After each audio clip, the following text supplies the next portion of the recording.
Hey guys, it's Chantel Ray, and today I want to talk about our real estate price is going to go up, our price is going to go down. Let's talk about it today. The big question is the market slowing down? Did you know that 2019 was the best year in 10 years in the housing market? And where we stand today is actually a pretty good market.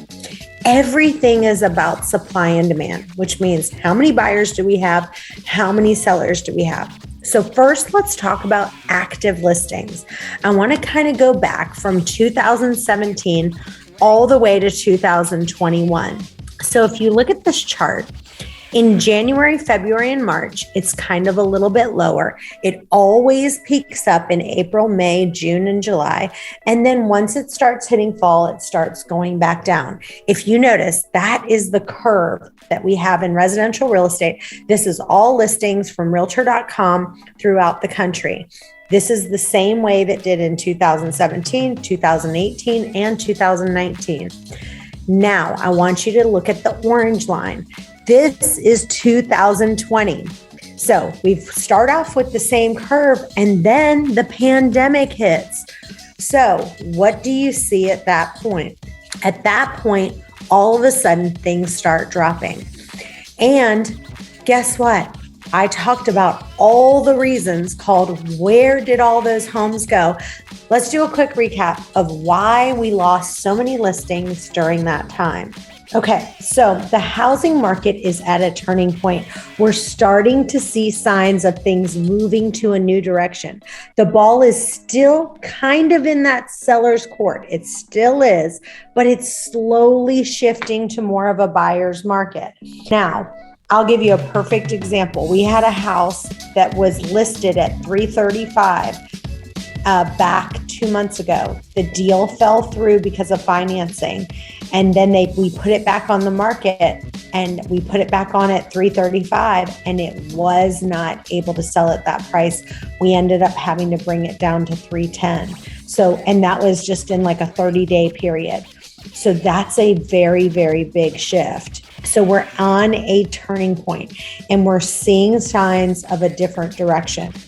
Now I want you to look at this graphic. Remember, pre-pandemic, we had interest rates historically low, right? And now interest rates are growing big time. In some cases, almost doubled from pandemic time. So I want you to look at this chart right here with existing home sales. Pre-pandemic sales in 2017, 18, and 19, around that 5.3, 5.5 million mark. Then if you look at 2020, it went up to 5.6 million. Look at 2021, jumped up to 6.1 million. So everybody is comparing what was happening in 2008 versus 2022. And it's not exactly the same thing. Let's look at 2008. Unemployment was rising. They had extensive subprime lending, which means everybody was getting a loan. Loose credit standards, like you could have a really low credit score and people will be like, yeah, you get a loan like Oprah, you get a loan, you get a loan, you get a loan, right? There was an abundant supply and there were surges in construction activity, like lots of new homes going on, okay? That was what was happening in 2008. In 2022, what's happening? Well, we don't have a big issue with unemployment right now. There's not a lot of subprime lending, which means like people still had to go through stringent credit scores to get loans, like tight credit standards. And there's still low inventory, right? And we still don't have a ton of new construction going on. So 2008 and what's happening in 2022, it's not exactly the same thing. And everyone's saying, oh no, we're going to have another 2008. And they're saying, okay, are we going to have another market crash? Well, I don't think we're going to have another market crash, but I do think we are going to flatten, and I think we are going to go slightly negative. Now, here's what's going on. In the next couple of years, we are going to have a correction. Now, just so you know, when people talk about a crash, they say anything more than a 10% adjustment, people call it a crash, right? but there's something called a correction. We could have a correction instead of a crash.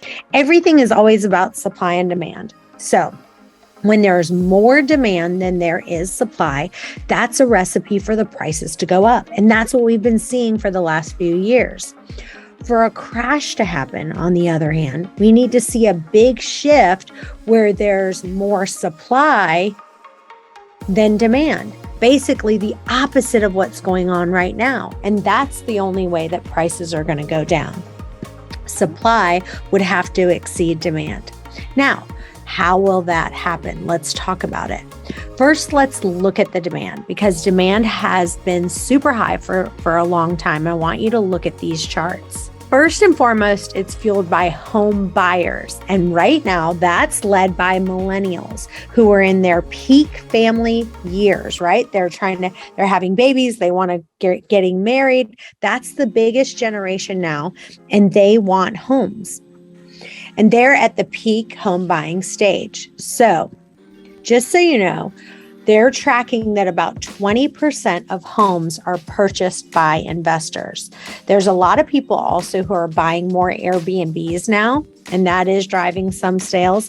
And there are people taking money out of the stock market because they're saying, if you listen to all these different podcasts, they're saying hard assets, put your money in hard assets, because we know that's where, it's the safest.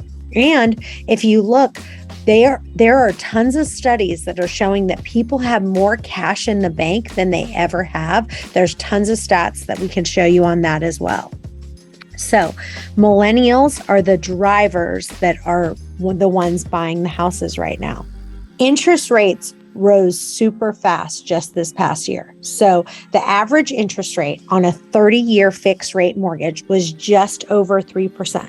Now it's over 6%, which is almost double. And I do think that the rate of growth and the interest rate is going to slow down, okay? It went from 3% to almost double and 6%. Just in this past November, that's when you could actually get something for about 3%. And I know that the Fed is going to keep raising interest rates, but just so you know, the Fed's interest rate is not directly tied to mortgage rate. Yes, they are indirectly tied, and there's a big, it has a big impact. But the market doesn't actually wait for the Fed to actually raise rates. So I'll have to do another video on that altogether.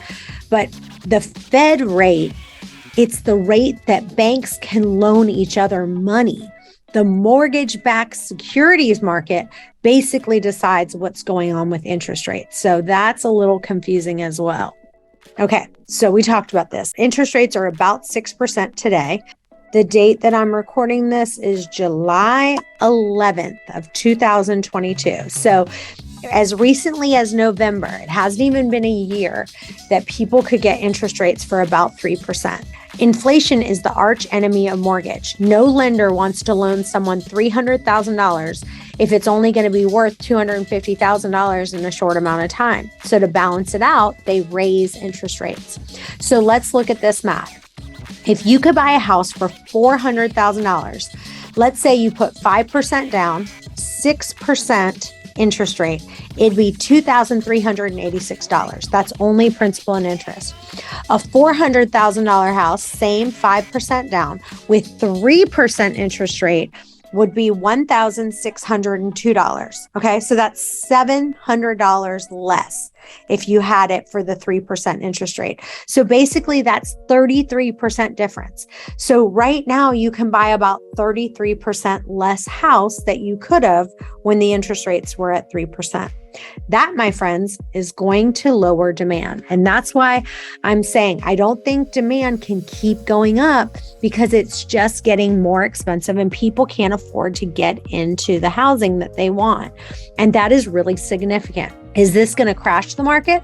Well, that's what we're talking about here today. We'll need to see a very dramatic drop in demand, and that'll have to be very quickly. So people who are applying for mortgages, just so you know, the people who are applying to get a brand new house or a new mortgage, they're down about 20%. The statistic on that was about, it ranges, but the last I saw was 17%. So that's huge. So that's what's happening to demand.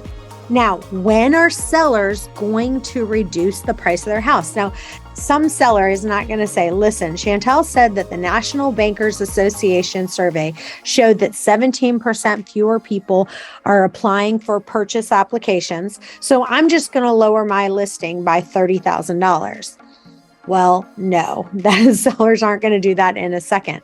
That's not what's going to happen. What's going to happen is the sellers need to see that their houses are sitting on the market for a long period of time. So after a month, maybe after 2 months, they go, okay, well, we've got to lower prices.